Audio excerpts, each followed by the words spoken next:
पार्वती, पुत्री, गंगा ये क्या कह रही है? क्या ये सत्य है? देखो, घबराओ मत। हम तुम्हारे माता पिता अवश्य हैं, परंतु हमारे लिए तुम्हारी इच्छा महत्वपूर्ण है।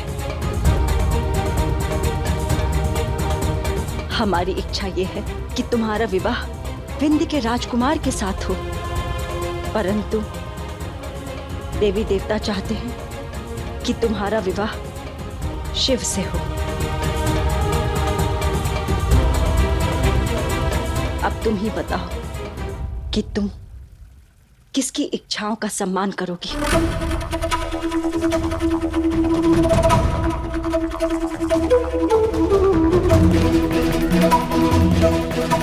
संकोच मत करो पार्वती, निश्चिंत होकर अपने मन की बात करो।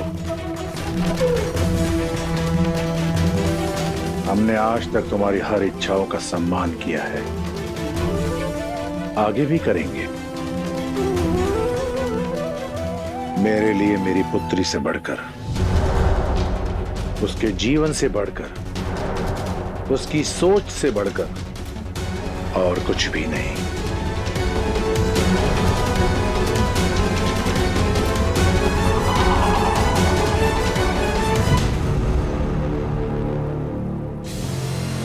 कहिए ना देवी पार्वती। सत्य तो ये है कि मैंने बालपन से लेके अब तक केवल शिव की ही पूजा की, केवल शिव की भक्ति की है। उनके अतिरिक्त किसी का भी विचार मेरे मन में कभी नहीं आया।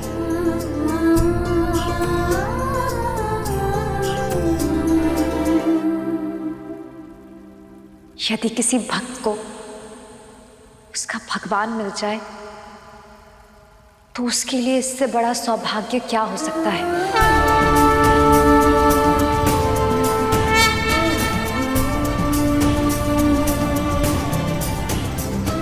शिव से विवाह करना मेरा सौभाग्य होगा। शिव से विवाह करना मेरी इच्छा है।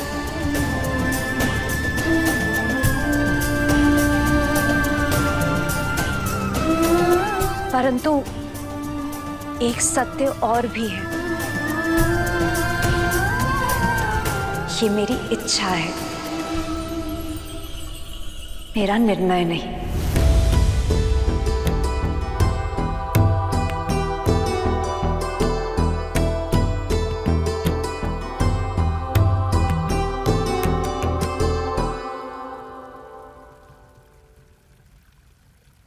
देवतागण, मैं आप सबका बहुत सम्मान करती हूँ, परंतु क्षमा कीजिए। एक संतान के लिए उसके माता पिता और उनकी इच्छा सर्वोपरि है।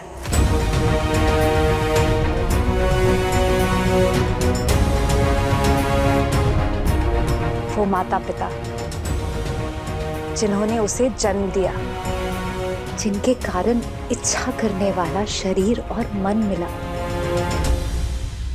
उनकी इच्छा के सामने मेरी इच्छा का कोई मोल नहीं।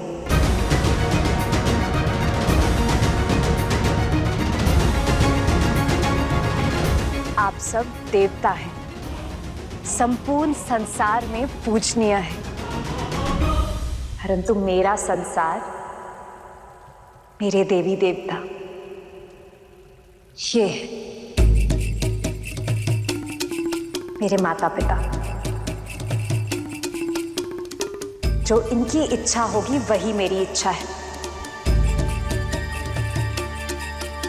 मैं उसी से विवाह करूंगी जिससे मेरे माता पिता चाहेंगे।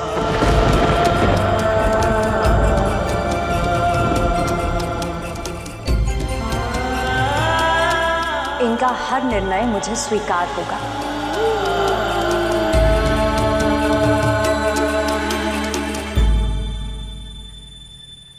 यदि अपनी माता पिता की इच्छा के विरुद्ध विवाह कर भी लिया तो भाग्य नहीं फलता, और देवी सती इसका सबसे बड़ा उदाहरण है।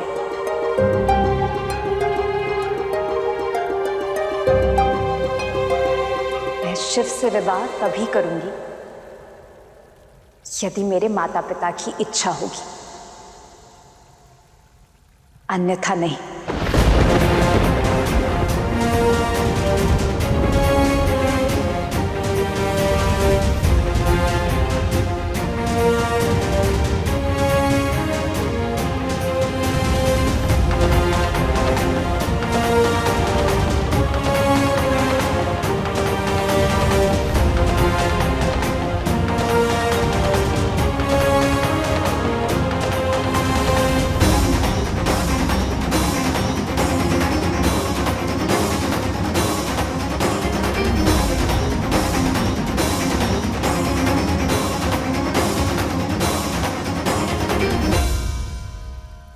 देखा आप सभी ने, हमारी पुत्री भी हमारे निर्णय का सम्मान करती है। हम क्षमा चाहते हैं कि हम आपके प्रस्ताव को स्वीकार नहीं कर सकते। हमारी इच्छा यही है कि हमारी पुत्री पार्वती का विवाह विंध्य के राजकुमार के साथ हो। हाथ जोड़ के हमारा आप सभी से निवेदन है कि आप हमारी भावनाएं और इच्छा का मान करें। इम्मान, देवी मैना, आपसे मैं यही कहूंगा कि आप इस पर पुनः सोचिए। जो संतान अपनी माता पिता की इच्छा के लिए अपने प्रेम को त्याग दे, क्या उसके प्रति आपका कोई कर्तव्य नहीं? सोचिएगा कि प्रजापति दक्ष ने क्या किया था। सोचिएगा कि देवी सती ने क्यों अपने प्राणों की आहुति दी। सोचिएगा कि जिस क्रोध और अपमान की अग्नि में देवी सती भस्म हुई, उसमें दक्ष की हाथों की ऊष्मा भी सम्मिलित थी। विचारिएगा, यदि ब्रह्मदेव ने कहा है कि महादेव और पार्वती का विवाह नियति ने लिखा है, तो इसका तात्पर्य क्या है? यह भी सोचिएगा, माता पिता की इच्छा के साथ साथ एक विवाह में स्त्री की इच्छा का क्या महत्व होता है।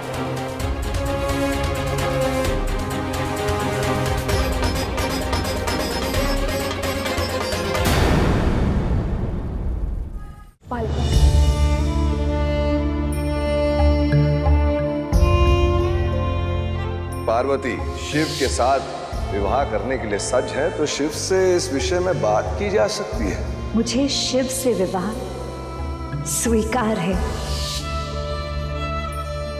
2 दिन के पश्चात मेरी पुत्री का विवाह विंध्य के राजकुमार विंध्यक से होगा। अब तुम ही बताओ कि तुम किसकी इच्छा का सम्मान करोगी। मैं उसी से विवाह करूंगी जिससे मेरे माता पिता चाहेंगे।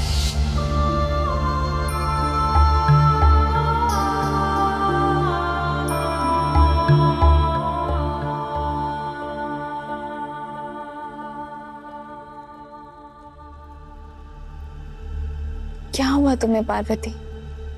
देवर्षि के समक्ष शिव के प्रति अपना प्रेम प्रकट करने में तुमने लज्जा नहीं की, परंतु पिताश्री और माताश्री के सामने शिव के साथ विवाह करने की अपनी इच्छा पर तुम अड़िग क्यों नहीं रही? क्योंकि वो मेरे माता पिता हैं दीदी। मैं संसार में पूरे ब्रह्मांड के विरुद्ध खड़ी हो सकती हूँ, परंतु अपने माता पिता के विरुद्ध कैसे?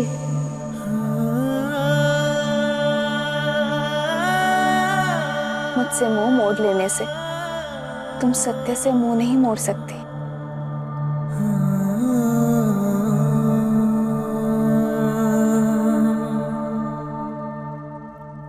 बालपन से लेकर आज तक तुम जो शिव की छवि बनाती आई हो,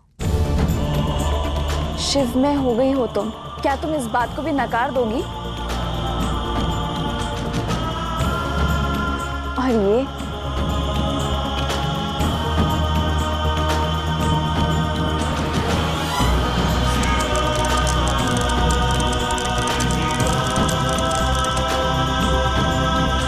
तुम्हें क्या लगा कि मैं कुछ नहीं जानती? जब से तुमने संसार को समझा है, तुम अलग अलग स्थानों में जाकर ढूंढते ढूंढते इन रुद्राक्ष को एकत्रित करती रही और ये कहती रही कि शिव जब अपने ध्यान से निकलेंगे तो तुम स्वयं अपने हाथों से उन्हें ये रुद्राक्ष अर्पित करोगे। जब शिव नहीं मिले तो उनके प्रतीक को ढूंढ ढूंढ कर सहेजे है तुमने।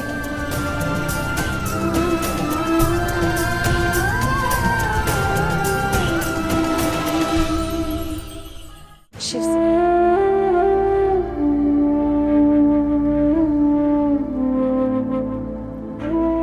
ये भाव ये केवल प्रेम के हैं। माता पिता की इच्छा के लिए क्या तुम शिव के प्रेम को, स्वयं शिव को त्याग दोगी?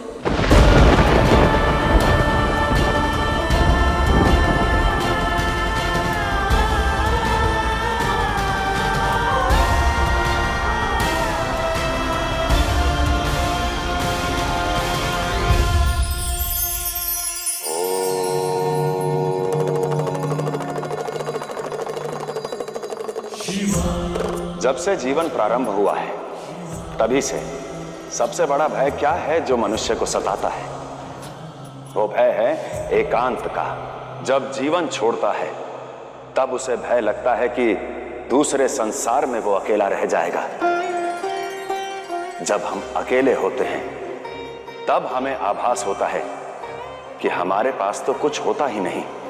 आपके पास क्या शेष है और वास्तविक में आप किस पर अधिकार रखते हैं, इसका ज्ञान आपको एकांत में ही होता है। इसलिए एकांत से, अकेलेपन से घबराइए मत। उस समय आप जान पाएंगे कि आपने जीवन में वास्तविक में क्या खोया है और क्या पाया है, क्योंकि उस समय केवल आप होंगे और आपके कर्म जो आपको बताएंगे कि जीवन का वास्तविक मर्म क्या था।